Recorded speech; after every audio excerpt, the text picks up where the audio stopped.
How to enable graphic acceleration in Windows. Hello everyone, welcome back to our channel, and today we are back again with a new video.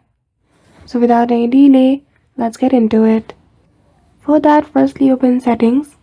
From the left hand side menu, simply head towards System.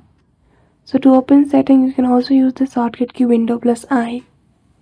In Display, simply go to Graphics Setting.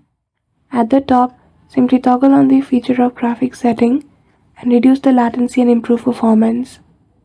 Once this feature has been on, you can enable the display graphic acceleration.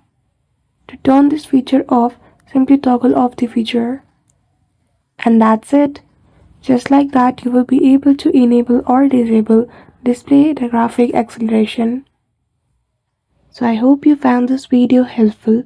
If you did, don't forget to give it a thumbs up and subscribe to our channel for such tutorial.